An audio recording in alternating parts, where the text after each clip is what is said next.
কাজিৰঙাৰ বান পৰিস্থিতি অপৰিৱৰ্তিত সংকটত কাজিৰঙাৰ জীৱকুল ওখ ঠাইলৈ ঢাপলি মেলিছে বন্যপ্ৰাণীয়ে এটা গড় পানীত আবদ্ধ হৈ আছে গড়টো লাহে লাহে পানীৰ পৰা পাৰলৈ উঠি আহিল গড়টো কেইখনমান দোকানৰ কাষেৰে পথ পাৰ হৈছে গড়টোৱে এই দৃশ্য আজি পুৱাৰ কাজিৰঙাৰ বিখ্যাত হালধিবাৰী থানৰ কাজিৰঙা ৰাষ্ট্ৰীয় উদ্যানৰ এটা গড় সাঁতুৰি সাঁতুৰি আহি হালধিবাৰী বুঢ়ীমাই থান মন্দিৰৰ ওচৰ পায়হি বনৰীয়া গছৰ কঠিন লতাত গড়টো আবদ্ধ হৈ পৰে আৰু বহু চেষ্টা কৰিও গড়টো প্ৰথমে ওলাই আহিবলৈ সক্ষম হোৱা নাছিল প্ৰায় 1 ঘণ্টামান এনেদৰে থকাৰ পাছত ভাগৰুৱা গড়টো ওলাই আহিবলৈ সক্ষম হয়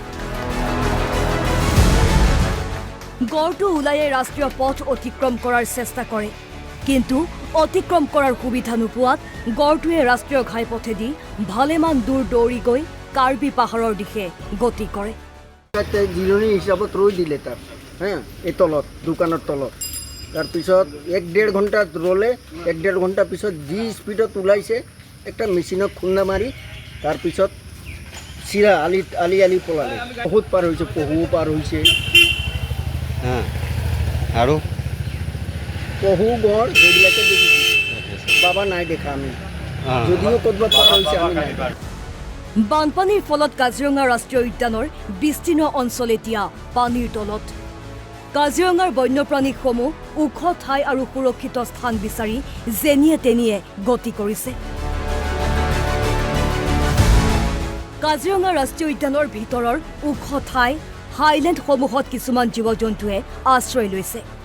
কাজিৰঙাৰ দাঁতিকাষৰীয়া গাঁও বাটপথ ৰাষ্ট্ৰীয় ঘাইপথ মানুহৰ বাৰী আদি বিভিন্ন ঠাইত বন্যজীৱৰ অৱস্থান দেখা গৈছে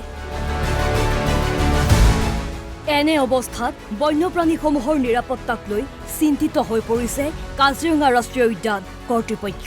কাজিৰঙাত আমাৰ 3rd ফৰেষ্ট যিটো বেটেলিয়ন সেইটো দেৰগাঁৱত প্ৰশিক্ষণ লৈ আছে তেওঁলোকৰ প্ৰশিক্ষণ প্ৰায় শেষ হৈছে মাত্ৰ পাছিং আউট পেৰেডৰ বাবে অপেক্ষা কৰি আছে আজি আমি সিদ্ধান্ত লৈছো যে যেহেতু তাতে প্ৰায় 1000 বন সুৰক্ষা কৰ্মী আছে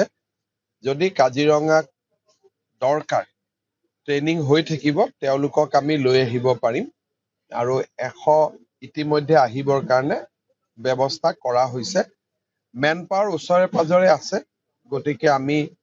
পৰিস্থিতিৰ লগত চম্ভালিব ওখ ঠাই বিচাৰি বৃহৎ সংখ্যক বন্যপ্ৰাণী কাৰ্বি আংলঙৰ দিশে গমন কৰে কিন্তু তাৰ পাছতে চোৰাং চিকাৰৰ বলি হ'ব লগা হয় বন্যপ্ৰাণী কাৰ্বি পাহাৰখনো বহুত ডাঙৰ কিন্তু গাঁওবুঢ়া বা বিভিন্ন ৰাইজৰ লগত লগ লাগি আমি সদায় সচেতনতা কৰো যে যেনেকে জন্তুবিলাক কাৰ্বি পাহাৰলৈকে গৈছে বানপানীৰ পিছত যাতে ঘূৰি আহিব পাৰে কাৰ্বি আংলঙৰ আৰক্ষী জিলা প্ৰশাসন আৰু কাৰ্বি আংলং অট'নমাছ কাউন্সিলকো আমি গাঁওবুঢ়াসকলৰ লগত যোগাযোগ ৰাখিবলৈ অনুৰোধ কৰি আছো যাতে কোনো কাৰণতে বন্য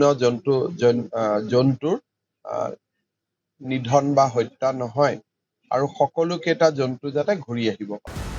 উল্লেখ্য যে এইবাৰ 170টাতকৈ অধিক বন শিবিৰ বৰ্তমান জলমগ্ন হৈ আছে কেম্পবিলাক আমি এবাণ্ডন কৰা নাই যদিও পানী সোমাইছে বনকৰ্মীসকলে তাতেই থাকি এতিয়াও নিজৰ কৰ্তব্য পালন কৰি আছে আমাৰ 9টা কেম্প মাত্ৰ আমি পানীৰ কাৰণে খালী কৰিবলগীয়া হৈছে এই বানত এতিয়ালৈকে এটা গড় পোৱালি আৰু 2টা হৰিণাৰ মৃত্যু হৈছে মুহূৰ্তলৈকে খবৰ পোৱা মতে এটা সৰু গড়ৰ পোৱালি বানপানীত মৃত্যু হৈছে আৰু ৰাস্তা পাৰ হ'বলৈ চেষ্টা কৰোঁতে 2টা পহুৰ মৃত্যু হৈছে নৰ্থ বেংকতো এই ধৰণে কাম কৰি থকা হৈছে যিমান পাৰি সচেতন হৈ থকা হৈছে NDRFৰ টিম ইয়াতে আছে মোবাইল ভেটেনাৰী ক্লিনিকো আছে স্বাস্থ্য বিভাগেও ইয়াত কাম কৰি আছে ইতিমধ্যে বন্যপ্ৰাণীৰ নিৰাপত্তাৰ বাবে ৰাষ্ট্ৰীয় ঘাইপথেৰে যাতায়াত নিয়ন্ত্ৰণ কৰা হৈছে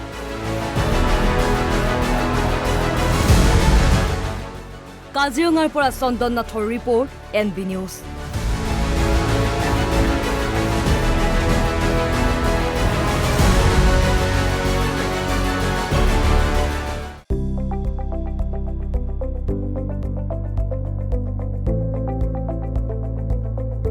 NB নিউজ, সহজ সৰল ভাষাত নৱভাৰতৰ কথা।